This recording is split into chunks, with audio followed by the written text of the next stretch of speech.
Good afternoon. It's Lana from my sunny backyard, and I wanted to touch upon why I meditate, why I make time to clean out my mind.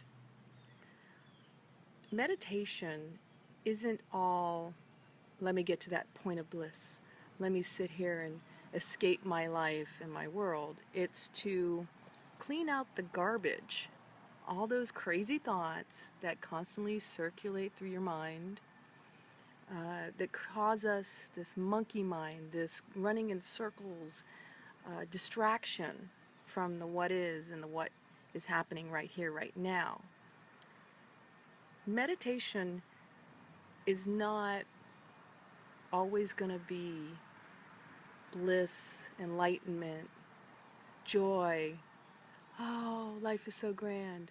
Your mind is going to go off in different directions, and you should expect it to, and be good with that. And then follow them and go, what's that about? Question them. Look at them. Thoughts come up because the mind wants to stay busy. And it's easy to start on a trail that takes you outside of yourself than to go inside and to confront why you're having certain thoughts. Why am I thinking about this or that? In the end, we really want quiet, but you're not going to get that all the time. What you may find is it takes some time to find your peaceful space. Here's a great example of why I meditate. I'm the type of person who, in my past life, we'll say, was constantly on the go, constantly busy, work, gotta do this, I have a list, gotta get everything on the list done. And I was very hard on myself as a result. As time has gone on, I've had to soften and be kinder and gentler with myself and take time away and honor that not everything on the list needs to get done, nor will it get done. And being a single person, I don't know if anybody else can relate to this. If you're in your house and you go in one room and you say, okay, this is what I'm going to do. Then you go in another room and something distracts you. And you go, oh yeah, I'm going to do this. You totally forget about that other room. And then while you're doing that, you start doing something else. And you start doing something else. And you lose the mindfulness because you're getting distracted in each consecutive action. Attention to detail is lost. It becomes attention to the deficit. It becomes attention to everything but what you really need to be working on. This is where we get distracted in our lives. We allow our mind to take us off course, to take us off track. Not saying it's not productive in some way, shape, or form, because a lot of times it can be. But you can start to look at it and go, whoa, wait a minute. Let me reel myself back in, like, hey, where was I before this happened? Sometimes we can't remember.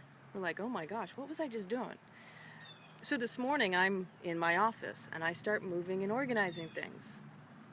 I'd totally forgotten I was in the middle of cutting up a watermelon.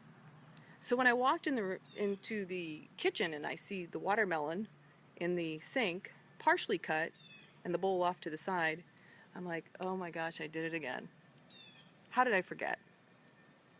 Because I wasn't doing one thing at a time. I allowed myself to be distracted in the moment.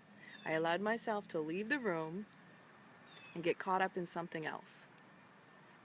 Even if you meditate, and I don't care how much you meditate, these are the things that happen in life.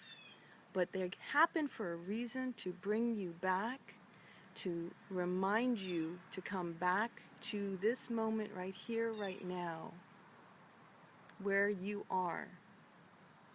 This is the present. This is the gift. This is the blessing. So throughout the course of your day, if you find little distractions along the way, take a deep breath. Ask yourself, okay, Where's my mind? And where am I? Am I on course with myself? Take it slow. We have no rush to be anywhere. The speeding up of time, the idea that we don't have enough, this sense of lack is all created in the mind. The slower you take things, the more meaningful and mindful they become, the more effective your intention, your life moves smoother. Take it slow. Enjoy your life. You don't know how much time you have, but appreciate each moment.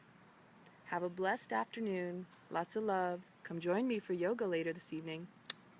Bye.